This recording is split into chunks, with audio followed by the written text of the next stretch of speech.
out of nowhere, all of a sudden unbuckled his pants, pulled them down just a little bit, whipped out a Tux medicated pad, and he wiped his hemorrhoid. And then he left the Tux pad on top of the garbage, and it looked like the Japanese flag, like, you know what I mean? Just this big red blotch in the middle of this white. So my father-in-law, Rick, the guy who died 9/11, stopped trading.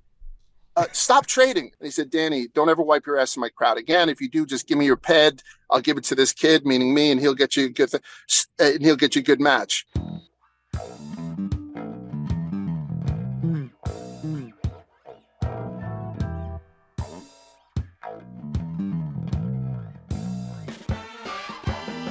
All right, welcome back to Nanodosing. It's Tuesday's Nanodosing. It's May 14th. Me and Big T in the studio, Mad Dog McKinsey behind the glass, Arian in Houston, Texas. And we got a lot of stuff to get into today. Today's show is going to be brought to you by our good friends at Stella Blue Coffee. I got started today, actually, true story. I did not sleep well last night. Almost zero sleep is what your boy is functioning off of. Blake is not sleeping that well at night, doing a lot of whining, sleeping down in the basement next to him in case he needs to go outside. Did not sleep well last night, but I had a nice piping hot cup of Stella Blue this morning. Woke me up, got me ready for the day. At Stella Blue Coffee, they believe that good coffee is one of life's non-negotiables. Stop drinking those boring, tasteless big coffee beans. Turn to Stella Blue. Remember, your mornings are sacred. It's time to start treating them that way. I did feel better, so much better once I had that first sip of coffee this morning. Love Stella Blue Coffee. I like the apple crisp. I like the butter cookie. I like the standard, the electric avenue. I like all the flavors. We've got some new flavors coming out this year too. Be on the lookout for those. We've got delicious roasts that are available in cold brew, K-cups, ground, and whole bean formats. We've got some of the cold brew pitchers here in the office. Wakes you right up, and every bag sold helps to save dogs. Head to StellaBlueCoffee.com today. Use promo code MACRO for 20% off any order of $25 or more. Take back your morning with Stella Blue Coffee. Again, here's a discount on coffee, okay? If you like coffee, go to StellaBlueCoffee.com, and if you use promo code MACRO, you're going to take 20% off any order of $25 or more. It's Mother's Day just ended. Father's Day is coming up soon. If you want to get your dad some coffee, dads love coffee. It's a good gift, maybe a little stocking stuffer for Father's Day.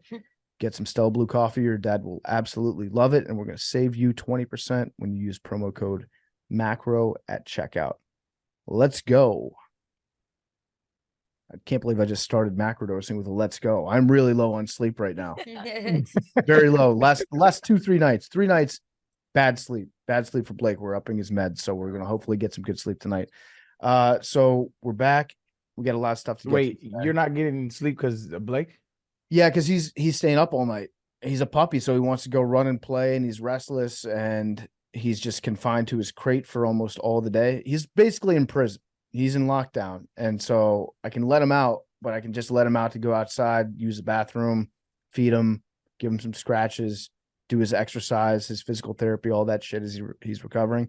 But I'd say like 90% of the day he's in his crate, which he hates, and I don't blame him. But as he's recovering, if I make sure that he's not damaging his joints the first like 2, 3, 4 weeks, then he's going to have a much longer, healthier life. So it's just kind of torture on him for this short period of time, but he's not happy. So I'm not happy, not really sleeping. One thing I love to do is to talk about raising a dog like you're raising a child, just so all the new moms and dads out there get so mad at you. And they're like, you have no fucking idea what it's like. I feel like the parent of a newborn right now, where it's like not getting sleep, but it's fine. We persevere. Blake will be okay. But yeah, a lot of stuff to get to today. A lot of stuff right off the top. I want to ask you guys about the Miss USA pageant. Have you guys heard about that? Oh yeah. The controversy about that? No. Nah, lace me. Okay, so there's 2 winners of various Miss USA pageants. There's the Miss USA. Her name is Noella Voigt, and there's Miss Teen USA, Uma Sofia Srivastava, which, by the way, Miss Teen USA is the creepiest fucking thing ever because it's like young girls competing in a beauty contest. Also, just kid beauty pageants, very, very strange. That shit wildly not like us. Have to be fucked up. Yeah, no Drake, but the Teen USA. I had to look her up because I was reading about this controversy. That might have put me on a list somewhere. But there's some weird stuff, like an actual conspiracy going on that we have to dig into with the Miss USA pageant. So they had the Miss USA and Miss Teen USA both stepped down. They relinquished their titles. And then one of the resignation letters got leaked to the press. It was the one from Noelia Voigt. She's the Miss USA. She's 24 years old. And in her resignation letter, she talked about a toxic work environment inside Miss USA. It affected her mental health and her physical health. She's in treatment for anxiety. She has heart palpitations, full body shakes, loss of appetite, weight loss, loss of sleep, loss of hair, et cetera, et cetera. So she is governed under an NDA right now. So she can't talk about what happened publicly. They have like an ironclad NDA. This is with the pageant itself. Yep. Why would the pageant have an NDA? That's sketch in general, no? Yeah, a lot of places have NDAs, which is basically shut up. You're not allowed to talk about it. And she put out, I think it was an Instagram post where she kind of like put out a message to her followers, not spelling anything out, but ironically spelling things out.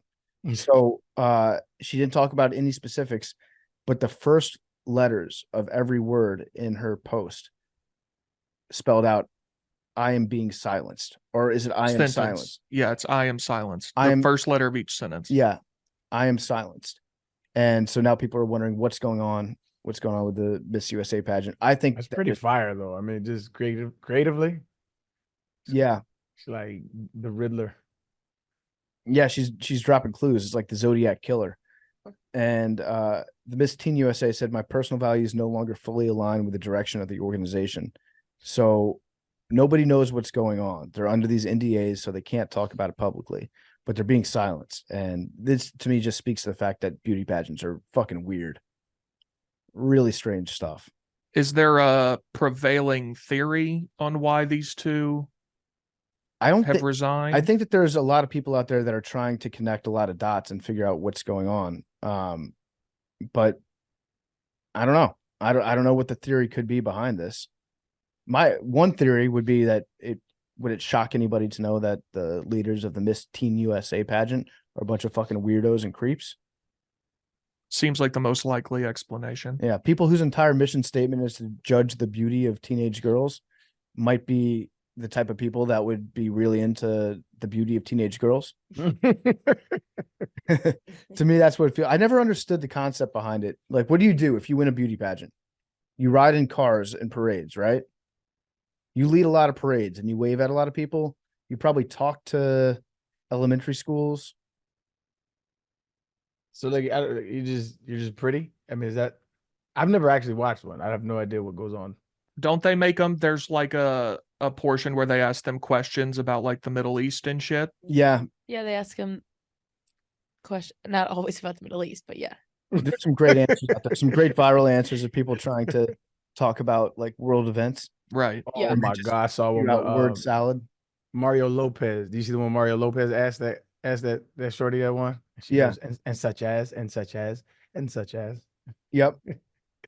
Go to clip.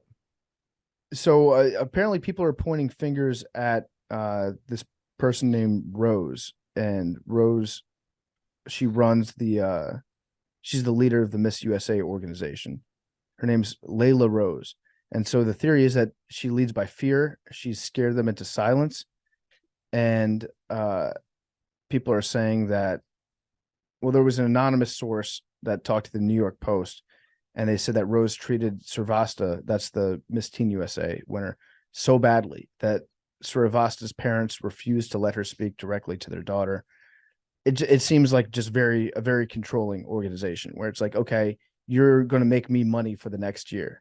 It's like racehorses, kind of like the person who wins. Yeah, you get the title of Miss USA, but then now you work for this person. This person tells you what to do, where to go, who to talk to, and then it's a giant money making operation for the people that lead it.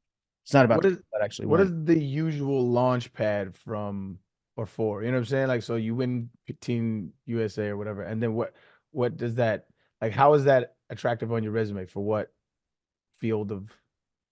A lot of it is like, I think it shows leadership skills, and like a lot of it's like philanthropy. So if you if you're let's call it Miss Teen USA, then you go to like local YMCA's or like the library and read a book to little kids, like stuff like that. I think it's like philanthropy, You leadership. could do that without you can. winning Miss Teen USA, though. I'm not saying you can't. I'm just saying. Well, that's what I'm saying. Like, all that shit's made up. Yeah, it drives people to go. Like, I don't know how many people would attend a meeting at like the YMCA if it's just like, hey, here's this attractive person that wants to talk to kids about exercising and eating healthy. Yeah. But famous Miss USA winners include Olivia Culpo. She was a Miss USA. Allie Landry. Do you guys remember Allie Landry? Never heard of her. Arian, do you? She was in that Doritos commercial. That's how most people know Allie Landry. Okay. Which one? I think it was the Doritos 3D. A Super Bowl commercial. Back when guys were still allowed to have fun. The Doritos Super Bowl commercial I remember is "Don't touch my mama, don't touch my Doritos." Is it in a laundromat? I think so, yeah. Okay, I'm watching it. Oh, this is from 98. Yeah, iconic. This was in the Twins era of Coors Light, where you could just commercials that were like. So it launches you to Doritos commercials and marrying NFL players? Mm-hmm. Pretty I mean, lucrative. not bad gigs, but also, I think Mariska Hargitay, the lady from Law and Order, I'm pretty sure she was like a beauty pageant champion. Anyways, so beauty like pageant, modeling actress and stuff like that. That's what it. Yeah, you probably get into a good college too if you win Miss Teen USA. I would imagine that looks pretty good on an application. Wow, people, I don't know anybody that's ever even watched that shit. Who does that? Who watches these things? Yeah, it's a good question. I don't know. I mean, I used to watch Miss USA when I was little. What's the difference between Miss USA and Miss America? I think it's just two different franchises. One of them used to be run by Trump. So there's like a rivalry between these two. It's like the Bloods and the Crips of beauty pageants. I know. I think the main thing is that one of them goes on to Miss Universe competition and the other one doesn't. I think it's Miss America. Wait. That's fucked up. It shouldn't be Miss Universe. It should be Miss. You win Miss USA, then it's Miss North America, then it's Miss America. No, I think Miss USA should just be Miss Universe. We just automatically, it's like the NBA World Champions. Yeah, I like that. Yeah, I like that. Declare yourself world champion. You put like one lady from Canada in there. Yeah. There's somebody from Toronto. There used to be somebody from Montreal, but everyone was like, get this French person out of here. Yeah, like I think it's Miss America goes to Miss Universe, the Miss Universe competition, and then Miss USA doesn't. But don't quote me. But it's that.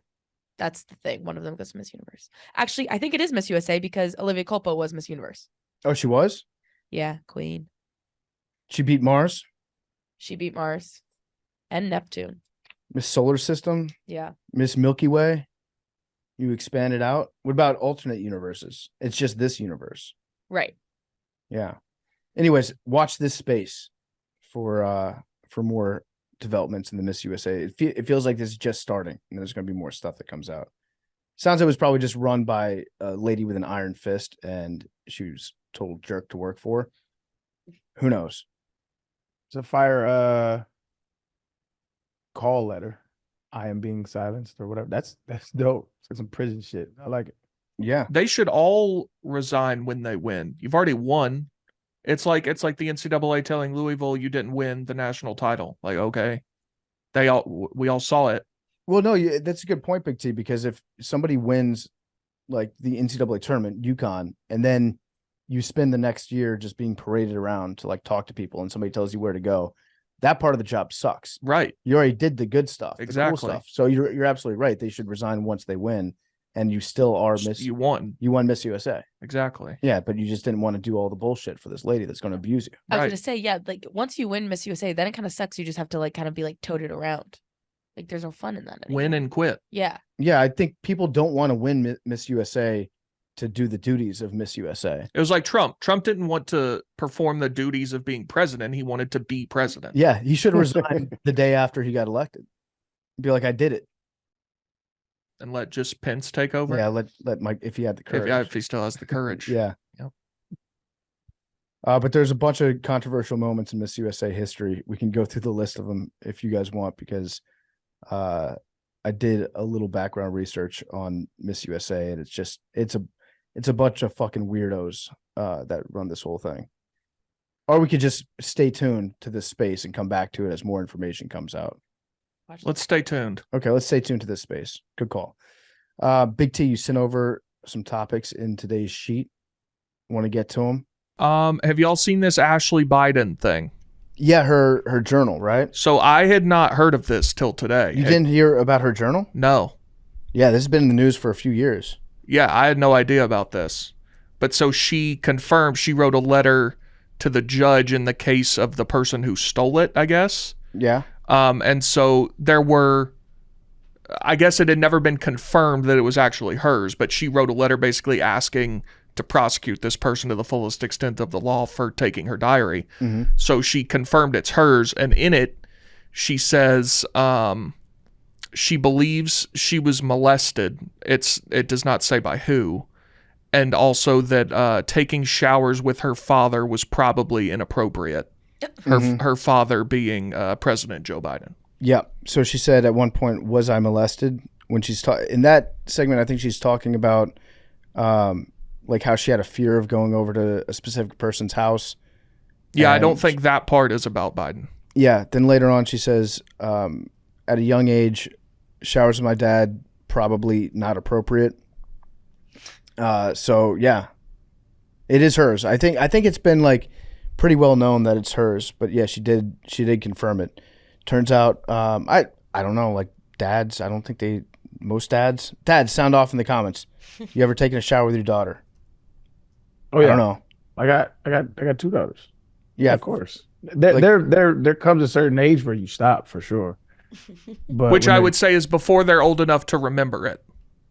Yeah.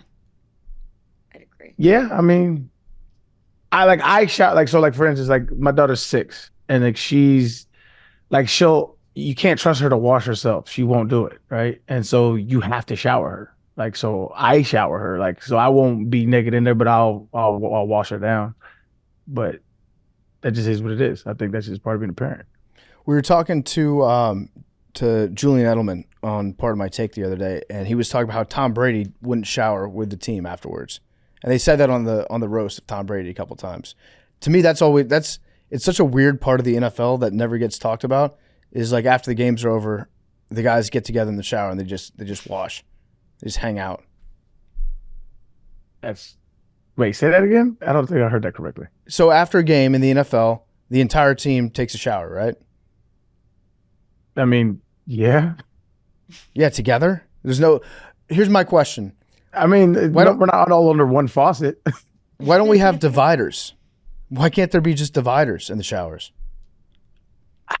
I don't know, actually, man. I think I've been doing it since I was, I think high school they didn't do it that much. College, you just it's a normal thing, like, and so you just don't think anything of it. Like at first it's kind of weird, but then after years of doing it, it's just you just don't think anything of it. There should be dividers, but I think I don't know. I couldn't tell you, man. Roaring Kitty's back. Yeah. What do we think? I'm still a holder in half of my GameStop stock. Really? GameStop stock. What yes. did you buy it at? I think I bought it. I can look it up right now. I want to say it was like right before it hit the peak. So I'm still down like 45-50%.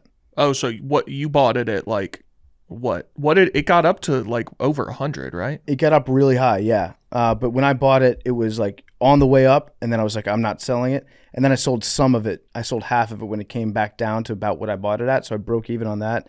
And then now I'm down like 50%. But I was actually down like a lot more than that before 2 days ago, before Roaring Kitty came back. And now it's like, it looks like it's going to pop again. So this guy is the dude, deep fucking value. He was a guy with a red bandana in that movie, Dumb Money. He was like the protagonist. Good movie. Very good movie. He was a star of that. And he just came back on Twitter for the first time since 2021. And now people are wondering what's going to happen with GameStop and also like a couple other these meme stocks. So like, I was confused when I woke up and saw this, whether he tweeted as a result of GameStop going up again or if the inverse. It seems like it was he tweeted and then everybody was like, oh, fuck, this guy's like telling us we need to buy GameStop again. Yeah. And now it's up 74% today. Yeah. Yeah, it's great. It's great. I love it because it causes chaos. And I do agree with like his thesis behind why he did what he did and why so many people got behind it, because it's a rigged market and a rigged economy, and people that have inside information, they are the ones that are capitalizing on these stock trades. Whether you're a member of Congress, somebody that's on Wall Street, you lead a hedge fund, your business is information. And if you have better information than somebody and you can get that information through various means that people don't have access to, you have the deck that's stacked in your favor. And this one, people are just like, if we all buy it, it's going to go up. Now, obviously, if that's the case, then it's not going to work out for you the long term. But the stock is going to go up in the short term. And if people keep buying it, it's going to go up and up and up and up until something happens and then it comes back down again. But it is a way of saying like, fuck you to the short sellers that are trying to tear down a company, these institutional investors that have a bunch of money that are leveraged into GameStop going down and going out of business, and fighting back against them. I think it's cool. I think it's a good thing. And so I want the stock, selfishly as a stockholder, I want it to go up, but also as like a big fuck you to the man. Keep it going up.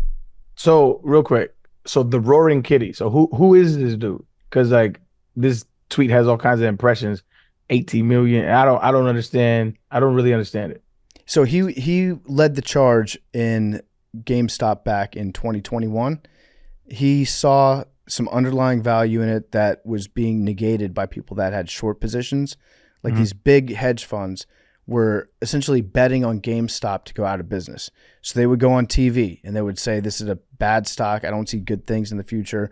The lack of retail is suffering across the country, especially after COVID. Stores are moving out. They're closing down. GameStop is being rendered irrelevant by the internet and the fact that you can just get games by downloading them as opposed to owning them and owning a physical copy of them makes GameStop a bad business to invest in. So they were trying to tank the stock.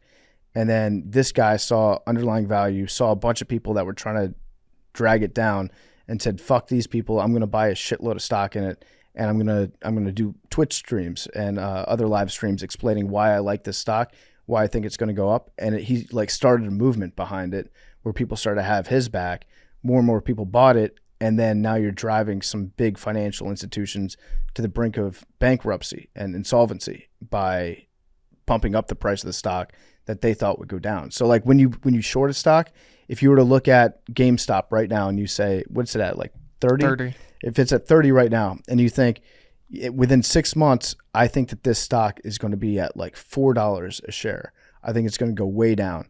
Then you buy I forget what the exact name of it. I'm not a financial investor or a financial advisor, but you buy shorts against it thinking that's going to go down. The problem with that is if it goes up, you can theoretically lose all your money. Like if the stock keeps going up and up and up, you can lose infinity dollars theoretically, and it can drive you bankrupt if it keeps going up.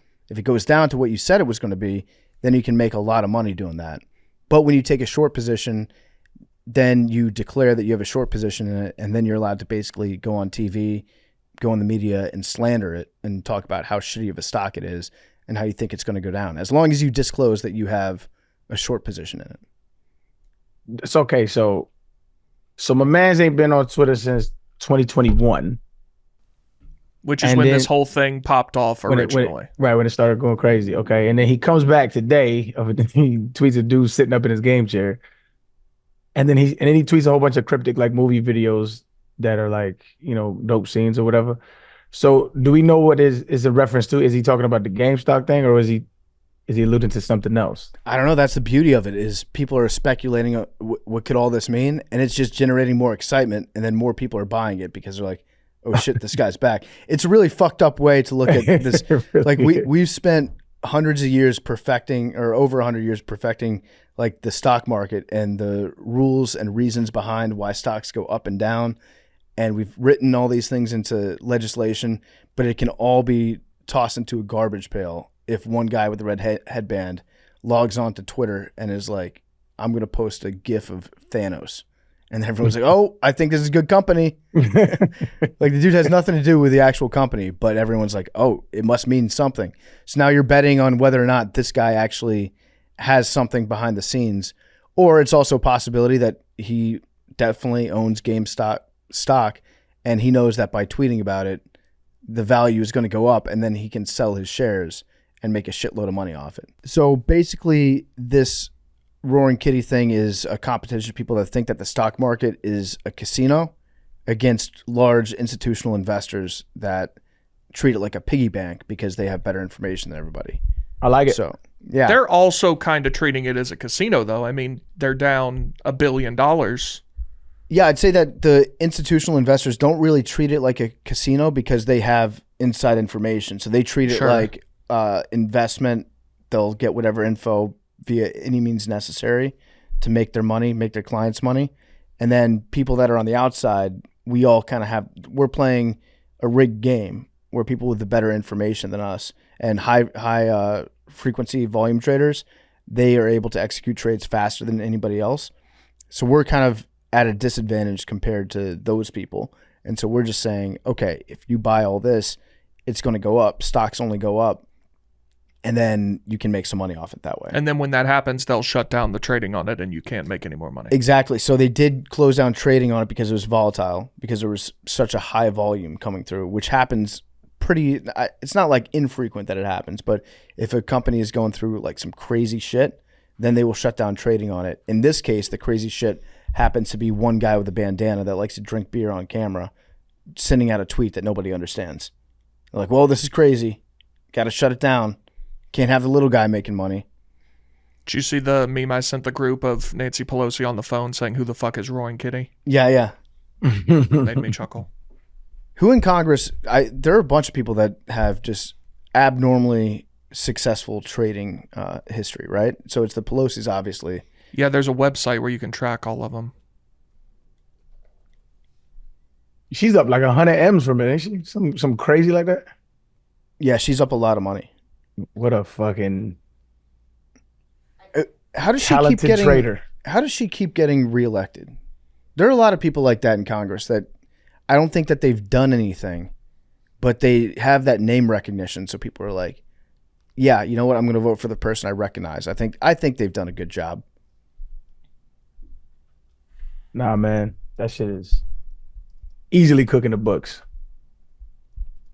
And I remember she got asked that like at a presser. It's like, do you think that we should ban Congress people from stock trading? And she was like, oh, no. It's a free market. It's free market. Yeah, I bet it is, guys. She's outperformed the S&P 500 over the last, I forget how many years, but. Yo, I'm going to prosecute this bitch, bro. Like, get her the fuck out of here. That shit is crazy. Yeah, I don't get how she like kind of keeps getting away with it. Because I don't think there's anything illegal about, or maybe it is illegal. I don't know. But if she's writing legislation and she knows what's going to happen, to whether it's like a microchip company and she knows that, okay, we're going to open up this microchip factory here in the United States.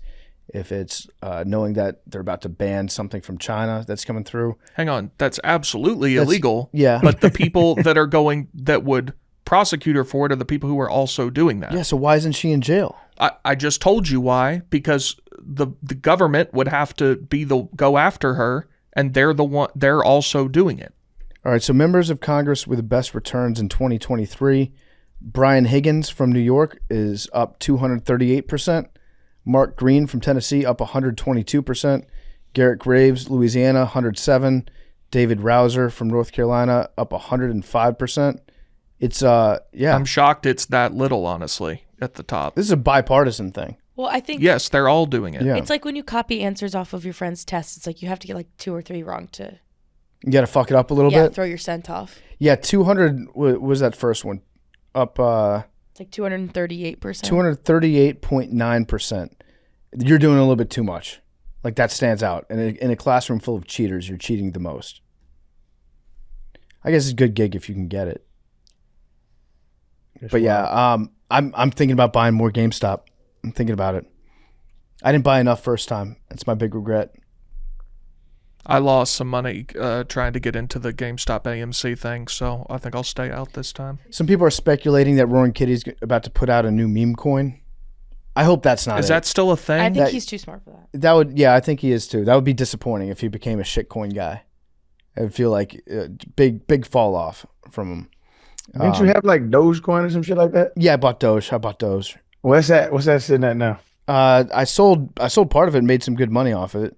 And then I think it was up like 1,000% from what I bought it at when I sold it. And then it dipped back down and I'm negative on those shares now. So it's just a wild ride. If we go to the moon, I want to be there. I want to be in the ship that goes to the moon. The problem with going to the moon is that nobody ever tells you when you're on the moon. People are just like, you got to have diamond hands and you just hold it for forever, I guess. And I think a lot of people have that mindset where it's like, I don't give a fuck if I lose all my money because I am sticking it to like the people that think that they run this game. If I can make them lose money, a lot of money, then I'm fine with losing some of my money. I've been trying to get on Wall Street bets while we've been talking about this, and it crashes every time. Does it? Yeah. Yeah, I don't know what this guy's up to. He's up to something. Also, I have a legal question. How can they pause like I don't know who it is. Someone already paused trading, I think, for GameStop today. How is like that? 5 times. How is that legal? Because they can do whatever they want. Yeah, they think it's because if a stock is being very volatile, they can pause it. They have that ability to do it. I don't know what the reasons behind it are. But remember, the first time it wasn't paused, they shut it down completely on Robinhood and I think a couple other places. Yeah, because Robinhood had some cozy relationships with some of the people that might have worked for companies that had short positions. It's super incestuous. It's rigged. It is rigged. Even Robinhood, which labeled itself as being like for the little guy. Exactly. Until the little guy wins. For the retail investor. And then turns out they also do a lot of business with big investors, and big blind takes little blind. It's like they're willing to sacrifice some short-term money from you, from all the trades you're doing, if it means that they're still going to have that good relationship with people that are going to come home to daddy. Come home. I'll give you a nice bottle and some formula. Like in dumb money, that's like in Robinhood, they're like, you're not worth $1 billion. Like you're worth whatever. Like is the Seth Rogen character. Yeah, but I'm back in. I'm gonna buy more of it just because I wanna go to the moon. Is there a chance that Roaring Kitty is looking at another stock, and he's doing all these tweets about a different stock? Could be. No. Could be. Honestly, that would be fun. People are talking about AMC as being another stock that's catching like some ricochet upside. Like is it the movie jump? Yep. There were a lot of companies that had short positions on them too. And so back when GameStop took off, AMC was also firing off as like the next big one. And that's like in 2021, we thought that we were just never going to go anywhere in person to buy anything ever again. It's like, we're just going to be online all the time. But then people were like, I like going to AMC. AMC up 80% today to $5.24. Wow. So a potential good get-in spot there. Great get-in spot. That shit's wild, man. Like, is that insider trading for Roaring Kitty? Like, if 2 days ago he bought a fuckload of GameStop stock, and he's like, I'm gonna tweet, and then it's gonna go up, and then I'm gonna sell all my shares. Is that technically insider trading because he knew that by just appearing in the public eye, he would make a lot of money off it? I don't think so, because he doesn't have inside information on the stock. Right. He doesn't know something's going to happen. Yeah. You could argue it's manipulating the stock, I guess. I don't know what the legality of that is, but like, he's not part of the company. He doesn't know that a deal's going down or something. He's just tweeting. Yeah. So, and if the stock happens to go up as a result of that. What if you knew that Roaring Kitty was going to tweet about it tomorrow? Would that be insider trading? Like, is he so... That would potentially be more, I think, than... I don't know. We'd have to ask. Because he's somebody. He's so intertwined with the value of the stock. Would Large know this? Large might know this, yeah. Should we call him? Yeah, we can call Large. Let's get Large on the line. All right, we got Large here. You can find Large. Large, what do you want to plug? What's most important to you right now? Have you gotten hit in the chest by any professional boxers recently? No, I put big fight this weekend, so I'm covering it for DAZN. It's I'm not going to Saudi, but Fury versus Usyk in Saudi Arabia for the first undisputed heavyweight championship in 25 years since Lennox Lewis. So it's a big one.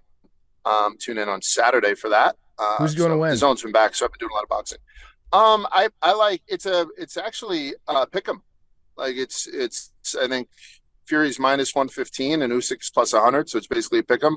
I like Fury just because he's been in best shape since I seen him fight Klitschko way back when, and just 6'9" is 6'9". You can't teach that shit. You know what I mean? 6'9", nice. Yeah. So I like Usyk to take it into deep water and get the decision. Okay. How you guys All right. been? I've been pretty good. I'm gonna bet on Fury just because if Fury wins and I didn't bet on him, I'm gonna be like, fuck. I can't even be happy that this giant Yeah. gypsy won again. Yeah. But the other guy is, if he wins, he's probably shoots up to the number one on a pound for pound list. Because he would have been undisputed in the cruiserweight division and then undisputed as a heavyweight also, which I don't think it's ever happened, to be honest with you. And he's an Olympic gold medalist, so the guy can moonwalk into the Hall of Fame. And he's a crazy Ukrainian. If you saw him, you expect him to have like those epaulette tattoos on his shoulders. You know what I mean? Like Eastern Promises shit. Yeah. And if it says something if your best pound for pound fighter is a heavyweight, then you're a really fucking good fighter, right? Yeah, absolutely. I agree. So what else going on? What's going on? Give me some questions. We want to talk to you about GameStop real quick and Roaring Kitty coming back online. We haven't heard from him since 2021. Our big question was, could that be considered insider trading if Roaring Kitty had bought GameStop stock like 3 days ago, knowing that he was about to come back online and post about it for the first time, and then knowing that effect that it would have on the stock? Or is that cool because he's not part of the company? Right. So having a position does not make you an insider, right? So, but the thing is that having a position and then talking up your position is something that people typically don't pay attention to. Like if I say, hey, PFT, I just bought a shitload of Penn stock. Penn stock's the best. You should go out and buy it and tell all your friends to buy it. You'd be like, fucking large. What are you talking about? Like, are you just trying to get me to pump up the share price? Because it seems like a pretty obvious thing to do. And that's exactly what they're doing. So the legality of it is fuzzy because we don't know if that guy is giving it away as a financial advisor, which I don't believe he is. If he was a registered financial advisor, then what he's doing by buying and then recommending it to his customers is an absolute no-no. But there's a gray area with these guys who are doing it online where they just say, hey, listen, I posted a GameStop meme. I didn't even say, hey, buy it here. And my Twitter handle clearly says not for financial advice. Like Dave does sometimes with Davey Day Trading. He's like, don't follow me because I'm an idiot. So they think that putting that disclaimer out differentiates themselves. Technically, I believe it's legal.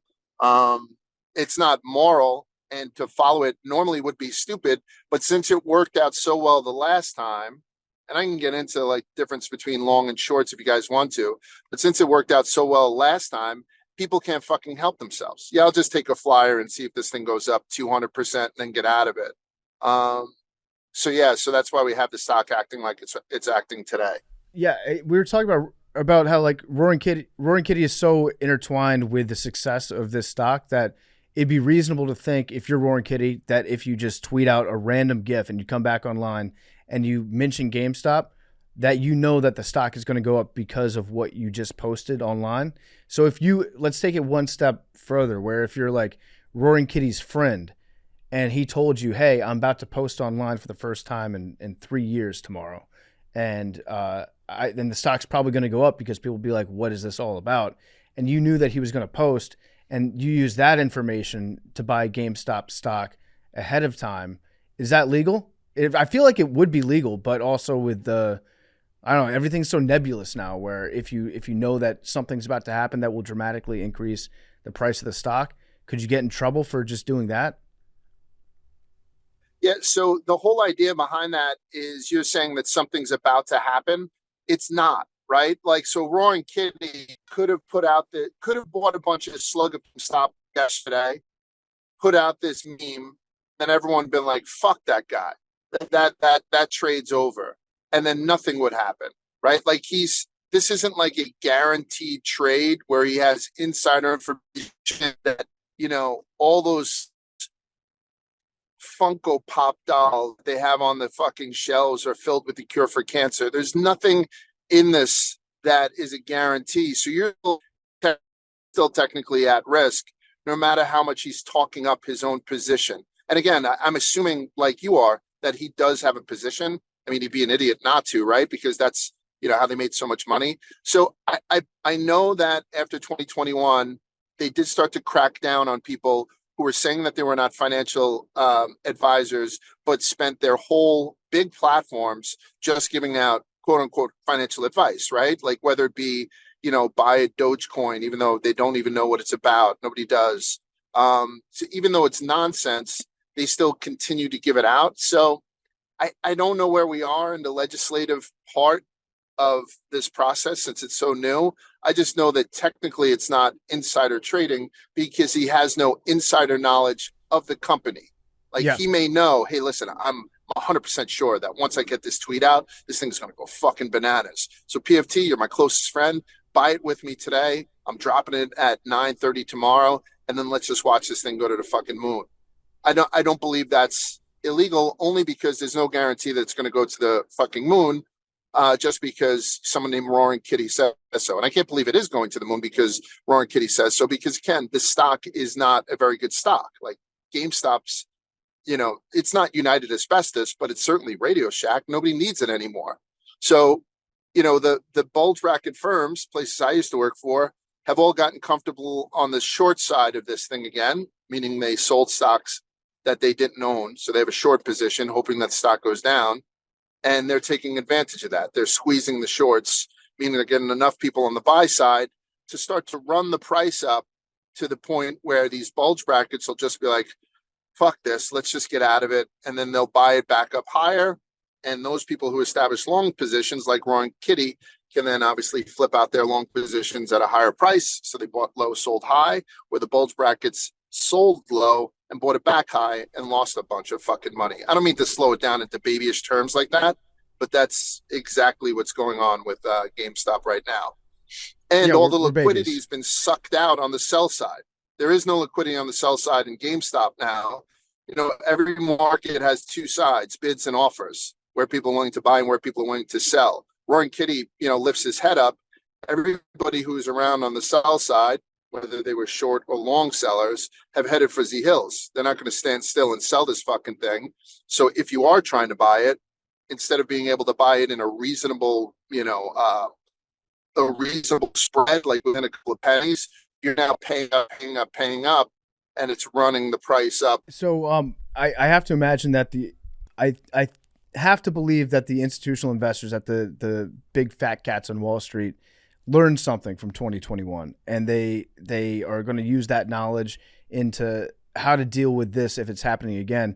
You mentioned like maybe a couple ways. So would it be a smart idea on their part to get out of the shorts, like, and take a quick bath on it? Be like, we're going to lose some money right now because it's going up. Then we're going to let it settle again. And then once all the juice, all the people stop talking about GameStop all the time, then we can get back in with a different short position, make some money that way, because long term it's the right play. But if we're still in it, if we're still in that short spot, then there's a chance of this becoming another cultural event and a phenomenon where people will just gang up and drive the price up and up and up and up, and then it's going to be a very long road back for us. Is that kind of what the lesson that they learned?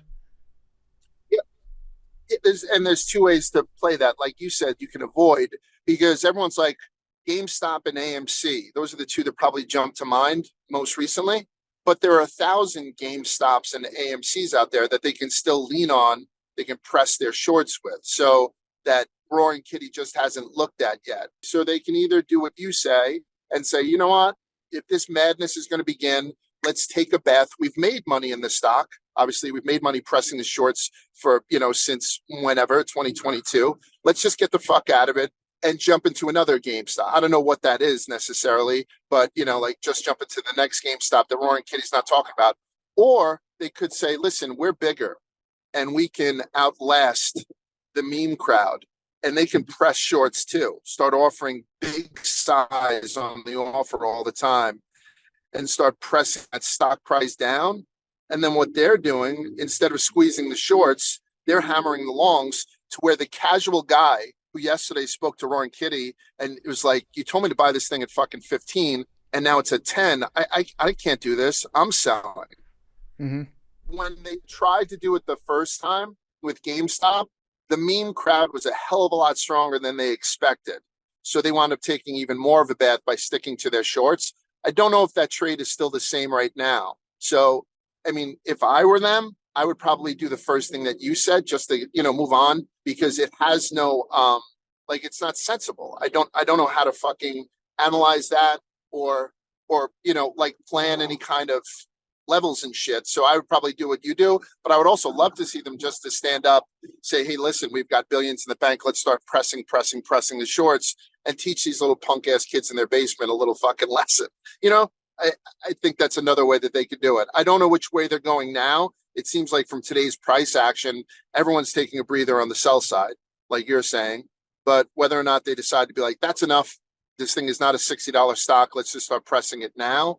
Because you didn't get in it yesterday with Roaring Kitty, but you might have got in it today. And I could easily have you choking on a long by pushing the stock down $5 instead of, running at $25 or something like it happened today. You might have missed the trade in GameStop if you weren't on it right away. Again, I'm guessing because GameStop is a piece of shit stock. That's the way that I think that this, can't last. And I know most of the bulge brackets feel that way too. Like real intelligent people who've counted up every fucking stapler that they own and everything that they bought and what it's worth, knows that the stock isn't where it should be. And then it just decides on how they want to act in an irrational market with it. So it sounds That like makes sense? it sounds like you're on the man's side. Yes. I like chaos. So I find myself rooting for the small guy. Do you ever wrestle with that? Are you like, yeah, it's kind of fun to see the underdog make a little bit of money? Or are you just like, you know what? The stock market has been this way for a long time. These are the rules. These are what makes stocks, go up, go down. And in the long term, that's going to end up being the side that wins. Well, I think the people who make money with Roaring Kitty are the people that you're going to see the loudest on social media, but also a lot of people are going to lose money with this shit too, whether they got in too late or if the trade just doesn't go on the way that they expected it. So a lot of people who don't have as much money as the bulge bracket firms, who's going to be like, like Big T is going to be like, fuck it. I got, 40 grand. I paid down all my debt. I want to reinvest it. I'm going to buy $40,000 worth of GameStop. And he winds up losing half of it in a day. And that hurts that kid. Like, you know what I mean? So I don't think it's healthy for the average retail investor either to have these kind of irrational fluctuations in the market as well. On top of it, listen, I'm not an eat the rich guy either, but I don't mind these guys taking hiccups and hickeys, particularly because I'm not in the business anymore. But I think it also hurts a fair amount of the small investors who are jumping in at inopportune times because they're not, they're not in bed with Roaring Kitty. Like I said, they didn't get the call the day before, or they weren't on the first tweet as soon as it came out. So they get in late and they lose their fucking shirt, and they can't afford to. Whereas like Citigroup can. So Yes. I think there are casualties on both sides. From an outside perspective, it Mhm. has appeared a couple times through, I guess, the last 3 years that the trading of the stock has been halted at a time where it seems most opportune for the institutional investors and at a time where it seems to fuck over the retail investors the most. Behind the scenes, is there truth to any of the idea that no matter what platform it is, if it's Robinhood, you name it, they're going to be in bed with their biggest, best customers, and so they will halt trading at a time where it can benefit them and not the people that will be putting the squeeze on them? Trading halts are very big, like very, very big deals, right? Using real simple terms, I apologize, but they're very, very big deals. When you halt trading in a stock, you slow the tape down to a grinding halt, and there's certain circuit breakers that are in place for when trading halts get activated. I don't know if it's one of those things where it's a technical issue sometimes with Robinhood, where they just get flooded with stuff and their servers can't keep up with it. And that always, I'll tell you a quick story if you're okay with it. I was in a trading crowd. I was trading Viacom and Viacom B during the Paramount and Blockbuster takeovers. So it was the busiest I've ever been in my life. It's the point in my life where there was a lot of blood in my stool. I lost most of my hair. I was doing a lot of coke. And so I'm in there every day as soon as the bell rang at 9:30, and we traded like the hammers of hell until 4 o'clock. The bell would ring. I'd be covered in flop sweat. I haven't eaten anything since I got there. During those times, there's a huge like arbitrage market where people were put on matches 100,000 shares comes in for sale. I was the specialist at the time. So I'd be like, I'll do 10,000, you do 10, 10, 10. I'd give people stuff on a match. There was an arbitrage broker there. His name was, I don't know if I should out him. His name was Danny Donner, and he had an extra elbow. His left arm looked like a fucking nunchuck. And Danny always knew what things were worth. So he was an excellent arbitrage broker. And when they were trying to give out matches, he'd always be able to then flip it out to one of the acquiring companies or the acquiree and make some sort of spread on it. He's very, very good at it. Always had a couple of grand on him. He was a Shylock. The guy was an absolute fucking, I don't know. He was a mini series waiting to happen. So he was so in tune with staying in my crowd. I was a specialist along with my father-in-law. That Danny, out of nowhere, all of a sudden unbuckled his pants, pulled them down just a little bit, whipped out a Tux medicated pad, and he wiped his hemorrhoid. And then he left the Tux pad on top of the garbage, and it looked like the Japanese flag, like, you know what I mean? Just this big red blotch in the middle of this white. So my father-in-law, Rick, the guy who died 9/11, stopped trading. Stop trading. Like, and I was his clerk at the time. Like, I had to get a fucking governor, and I had to like halt trading in the stock to where the tape slowed down to nothing. And he said, Danny, don't ever wipe your ass in my crowd again. If you do, just give me your ped. I'll give it to this kid, meaning me, and he'll get you a good and he'll get you a good match. So that's how it can be bastardized at the point of trading, which is the floor. Like, we stopped trading because somebody wiped their ass in the crowd. It's not that easy anymore. So I don't know where the benefit would be for Goldman to sort of all like where their horse would be able to step in and call somebody at NASDAQ and say, shut this fucking thing down. But I know in 1995, it was simply because a guy with a nunchuck for a fucking left arm had to wipe his ass in the crowd. Like, you know what I mean? It's one of those things where it's gotten a lot harder to do lately. So I don't know how much would the rich guys, or how much they can lord over when a stock halts or not, you know?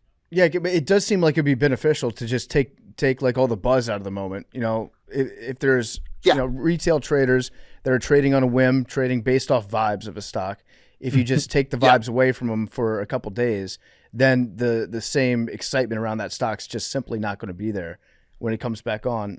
Big T or Aaron, you got anything for him? No, I think he's just about covered it. Aaron? Yeah, I got a question that's not related to that, but kind of.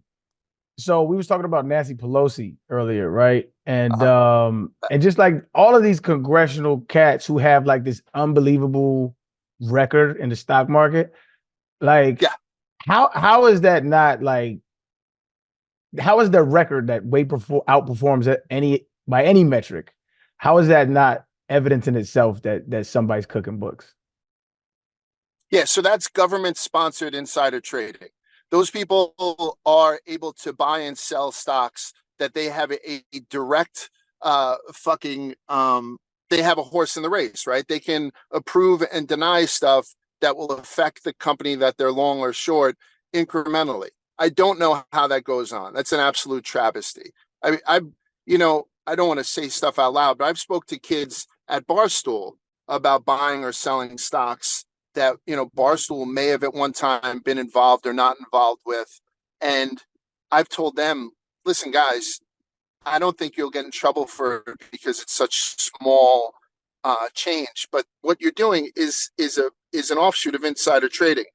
There is no gray area with what members of Congress are allowed to do. And I'm shocked that they are. I'm not shocked anymore because it's been so long, but it's crazy that they're allowed to do it. So if you think that there is something wrong with that, and most people do, you're absolutely right. But for some reason, there's some sort of legislative privilege to where they don't have to abide by the rules, and they wind up becoming extremely wealthy for it. And I believe that those people can do what PFT was saying earlier. Like, if you're a friend of Nancy Pelosi's or, her niece, she can also be buying stuff. Like, she can give out the tips and stuff, and they can't get in trouble for it. So, I don't know why that's allowed, because it seems like it's illegal to even the layman, and then to me as well. So, I don't know how that goes unchecked, Arian. Yeah, we need to fix that. We need to sort that out. Brother. I had one last question on the meme stocks and all that shit. Did big Wall Street institutions after 2021, do you think they went out and actively tried to recruit people that were on the inside of some of these meme stocks to hire them, to tell them and give them a heads up about what stocks are just starting now to be talked about in a way similar to the retail investors in GameStop back in 2021. So now they have like some rats, some snitches on the inside that are working for them. I think that's probably the most excellent point that we've spoken about since I picked up the phone here, is that people forget not every bulge bracket firm is short GameStop. And a lot of the movement in GameStop today was from bulge bracket firms buying it on Roaring Kitty's tweet. Like, so don't think that it's just a bunch of guys who are pulling together their 1,000 share lots to push this thing up higher. So yeah, I'm sure that they've gotten people, they've hired people who are on the meme side, but I think they've also have a budget with which to, like, if you can't beat them, join them. You know, particularly what you were talking about when they halt trading.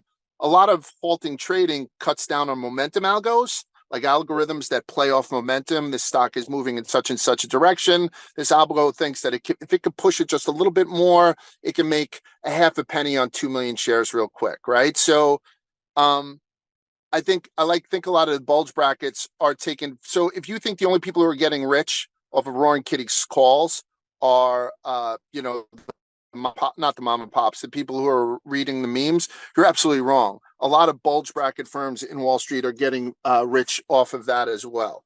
I mean, if I was a trader and on my pad was GameStop, and it was because I traded retailers for a while, so GameStop was one of my stocks at times, you can bet that I'd be long this fucking thing, because I was I never had it. I always kept my powder dry, right? Like, I never kept positions for longer than I had it. I was in and out mostly, very nimble trader. Unlike me physically, I was very nimble when I was trading. So I'd be long fucking GameStop today and working for one of the biggest companies in the world. So yeah, keep that in mind, that a lot of bulge bracket evil empire guys are getting very rich off this Roaring Kitty call. Interesting. All right. Anything else for Large? Do you think it's more laymen or the big dogs this time that are making money on GameStop? I think it's one of those things where it's impossible to tell. I mean, I could honestly ask people if they got involved with it, because I know a couple of people who trade this thing. But as far as the percentages of whether it's retail versus institutions buying, I don't think I'll ever be able to know. The only people that we'd be able to measure Big T is people who are short beforehand, because you have to declare short interest. You'll know who is short a certain stock on a certain day, and if all of a sudden they're not short the next time they have to declare their short interest, then you know that institution had bought their shares back, right? Like, that's one of the ways where you can kind of quantify it. But otherwise, in the open market system, I don't think you'd be able to get a good idea of whether it was institutional versus retail. All right. That's why I open every show by saying I am 5'8.5". I'm short, and all my opinions should be taken into account with that understanding. All right. Thanks, Large. Appreciate you joining. Looking forward to you getting maybe hit in the stomach by Tyson Fury after you go on a bender with him. Absolutely. Let's do it. I'll talk to you guys later. All right. See you, man. Good seeing you. Bye. All right. So after talking with Large, I've started to just think that now, like, this GameStop bump version 2.0 is now like the insiders are the ones that are making money off it. Yeah, I hadn't considered that. Think about it. I feel like what happened in 2021 was like a real like movement that was super grassroots. Now I feel like but I'm still seeing those kind of tweets and stuff from those people. Yeah, but they don't. So that would be the ultimate, like, they think they're winning. Yeah. And they're getting fucked. Yeah. The retail investors or the institutional investors are like, had us in the first half. Not gonna lie. Let's run this back. Now we've got our ability to fuck with the market. What if they paid Roaring Kitty to compromised? Tweet? I bet you people are thinking about that right now. Like, is Roaring Kitty now working for them, not for us? But like, he already made. Surely he wouldn't do that after making. That's got to be illegal?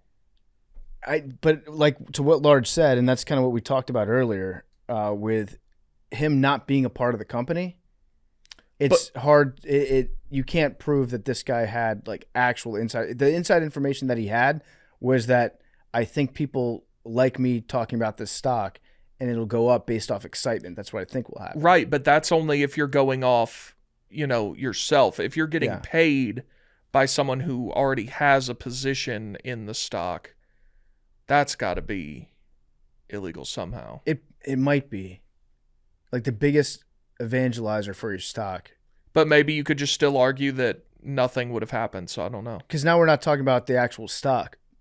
We are talking about the stock. We're not talking about the actual business itself. Right. We're talking about an influencer that is very closely tied to the stock. Yeah, maybe. So it's almost like you're betting on Roaring Kitty right now. You're not betting on the stock. So yeah, maybe you could still just argue that there could have been a negative reaction just as well. So I want to buy stock in Roaring Kitty.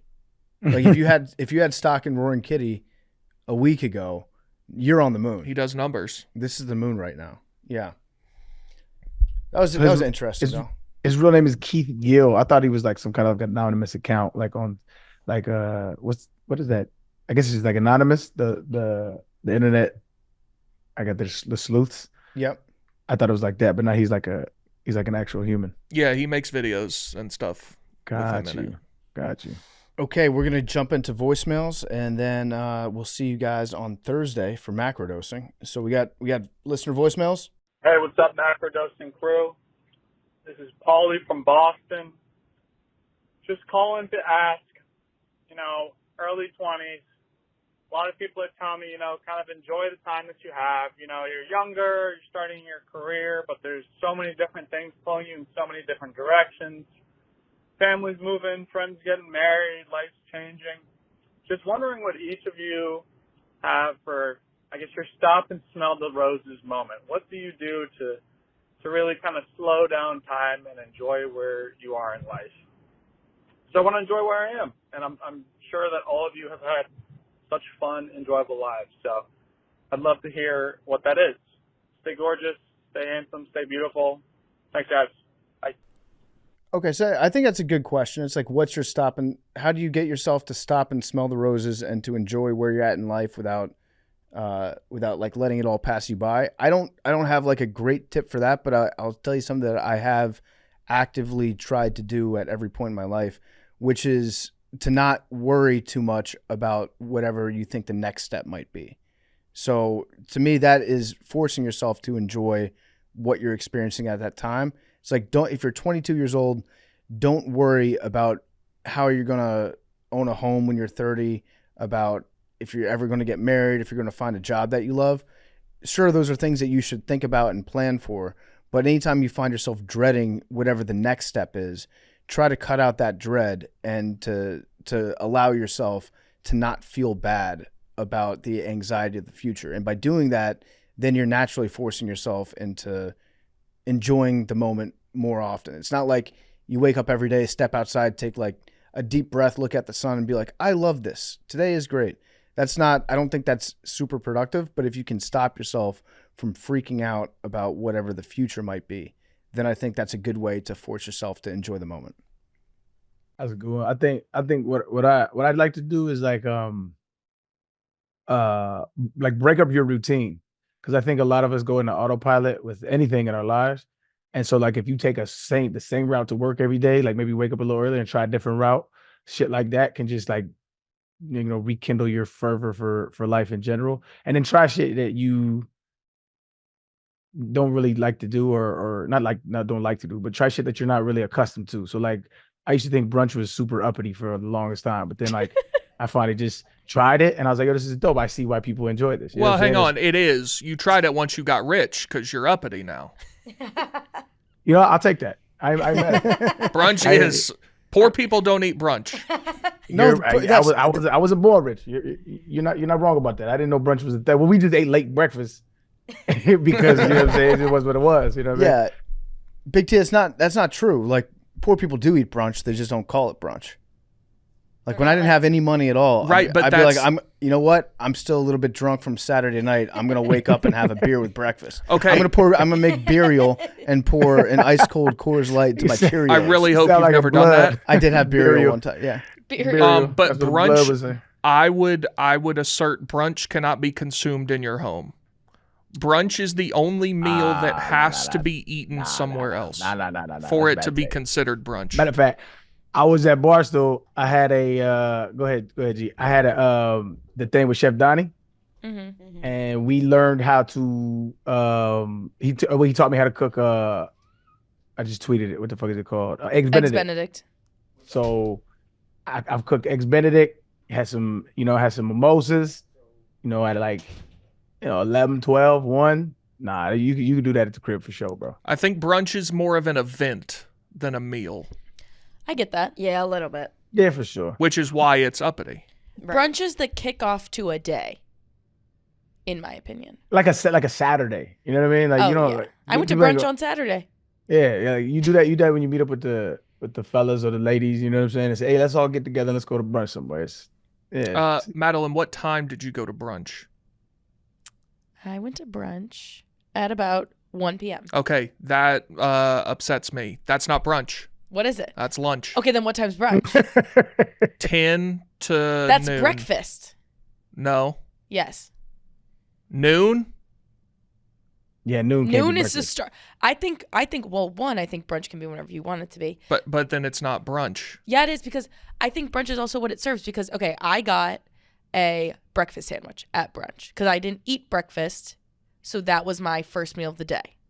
My friend who I got brunch with, she got a chicken sandwich, a lunch meal. So it's like a pick your own adventure type I'm thing. not disputing that they're serving brunch foods. They serve brunch till 4 now, all these Right. these Oh, yeah. yuppie places. I'm That's down for a not 3 p.m. brunch. I'm down for a 3 p.m. brunch. That's Linner. Yeah, I think that would just be like. But All right, so what's the time frames? Breakfast is what, 6 a.m. to what? like 11. 11? I'm a late breakfast girl. 10, I'd say. I would say 10, and then after 10, you're getting into the brunch. 10 to 12:30 Lunch. is brunch. I 12:30. think noon is too early for breakfast. It's too early for I mean, breakfast. too late. I mean, yeah, too late for breakfast. I mean, I'm sorry. I could do. Oh, I could have breakfast right now, and it's 2:32 p.m. Yeah, I could do it at 12 if I was going. So, I will also say if I go somewhere for brunch, I only get breakfast stuff ever. I don't think Yep, I've ever gone same. to a brunch place and gotten lunch food. Emphasis on the bruh part of brunch. Yeah. Yeah. Yeah. Now that you, yeah, I don't ever get lunch at brunch. No, because I think you can. I love getting, like, it's so fun. You get to eat pancakes at like 3 p.m. and have a mimosa. That's such a treat in life. It's just the Why breakfast extension. That has nothing to do with lunch, actually. Right. Why go to, in my opinion, why go to a brunch at, let's call it 1 p.m. and then get like a salad and a side of fries? Why do girl dinner at 1 p.m.? The novelty is in the fact that you can have breakfast and drink alcohol. Well, that's at any point of the day. Yeah, but that's like novel. I'm with you. You get an argument here. I'll Right. eat breakfast at all times. Like I used to eat breakfast at dinner. I used to Oh, get breakfast for dinner. I love that shit. I love breakfast for dinner is so great, but I love breakfast any time of day. Yeah, it's my favorite meal for sure. I got a waffle maker recently and bought a bag of waffle mix from Costco. That is, I don't know how long it will take me to go through this, but it's years for sure. I'll have to look at how much, like what the weight is of it when I get home, and I'll send it to you, but it's insane. So I've been having waffles all the time recently. Shout out to you for that, man. It's shockingly big. I would like to see a picture of that. Send it to the group. Yeah, I will tonight. Bet. We got one more question. So I guess our answer to this guy is go to brunch. Oh, yeah. I forgot we answered this question. Yeah. Go to brunch. Try a new route, man. Wake up a little earlier. Try a new route to work or something like that. Do some shit you don't normally do, man. Do we have one more? Or is that it? I do. I have one more. Hey, Macrodosing crew. I'm a huge fan. My name is Will Ensign from Massachusetts. I'm currently in a cold calling role over in Massachusetts, calling, different companies around the U.S., trying to get them to buy our telecommunications products. And we work on, opening pitch, opening line to kind of get the call going and keep the other person on the other line intrigued. Just wondering what your cold call pitch would be. I'm glad he asked that question because there's a girl on TikTok who does this. Sarah from Pareto. Yeah. Yeah. And I watch all her videos, and I'm convinced I could do well at that job. It gives me the heebie-jeebies. Honestly, I get so uncomfortable watching her because I feel like I'm like interrupting something. I would be straight up. I'd be like, hey, Arian, this is Big T from Barstool. Real quick, before you hang up, just want to cut through all the bullshit. I know you're very busy, got a lot of stuff to do today. We've got a great product for you. I think it could be really useful in your role at your company. Let me know if it's something you'd be interested in. Get back to me. I like that. Very direct, very like, yeah, I like that shit. Yeah. Acknowledge that they want to hang up and that like you're taking their time. Say, I don't want to take any more of your time. Cut through all the bullshit. I like that. I like that line right there. To cut through all the bullshit is like, okay, he knows it's bullshit. Regular folk talk. Yeah, I got you. I like it. I don't know that I could do this. I can't cold call. There's no way I couldn't picture myself doing that. This was going to be my job if I didn't get Barstool. I don't Why? know. I don't know. Because I had a job, a internship set up at a Major League Baseball organization doing ticket sales. And I would have to call people and ask them if they wanted to buy tickets.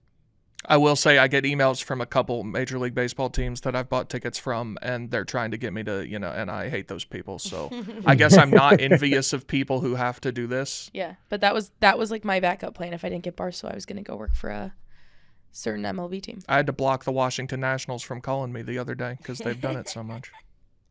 Damn. Yeah. I had to take my whole COVID summer. That was supposed to be my internship, was me working at this team and selling tickets, but obviously during COVID there were no tickets to be sold. So instead of actually doing the internship and selling tickets, we just had like fake calls with the other interns, so you would learn how to cold call. And I had like a whole script and all of these tips written out about how to catch someone. Oh yeah, no, I was in on it. A baseball team would be an interesting place to do that because, like, imagine having to sell tickets for the Chicago White Sox right now. I literally wasn't telling you this yesterday, Big T? I don't recall. Oh, I think I did. I think you and I actually. You may have, but I was so busy getting horrifically sunburnt. Same. I don't remember. I was, and if you work for the Chicago White Sox or an organization similar, please let us know. How do you sell tickets for a team like that is bad and doesn't seem like the vibes are too high at guaranteed rate? I think you got to sell tradition at that point. You know what I'm saying? Yes. And They don't have much of that either. We're rebuilding. I mean, Like they've been there for a while, no? entertainment. Haven't they? Yeah, good food. Oh yeah, they've been around for a long time. But Guaranteed rate fields, the great tradition. food. You got to sell that, man. I got a call this morning about it was absolutely a scammer from some Indian call center, man, and he was trying to sell me some kind of floors. Mm-hmm. So I was just pushing him. I was like, I want the best floors available. I was like, I want fish tank floors, which on the spot I was like, I'm just talking shit. But now that I started thinking about it a little bit more, that would be fucking dope, dog. Like to have a house and have a room where the floor was fish tank, that would be fire as shit. Isn't that in Despicable Me? Yeah, the shark underneath him. Yeah. Yeah, that shit. I don't know about shark, but like some fish and shit, that would be dope, man. But he That's ended a up hanging thing. up on me. He was tired of my shit. I just Googled it. It's definitely a thing. People have done it. Fish tank floors. Or it's a thing in like Bora Bora in those huts that they have on the water, where it's not necessarily a fish tank. It's just it's the ocean. That And is they something I have want to do. glass floors. Bora Bora's on my bucket list to go. I haven't been. Yeah. Yeah. Marlins used to have a fish tank for a backstop, and then they got rid of it. Shame. That's insane. Wow, that'd be fire. It was awesome. That's actually dope as shit. So we got no more for voicemails. Now that's it. That's it. All right, man. PFT had to step out here, take a call or something. About his More dog. important business, I guess. Absolutely. Appreciate all the love, support, man. Like, subscribe, all that shit. Much love to the people out there, man. See y'all next 2 days, so Thursday for Macrodosing. Peace.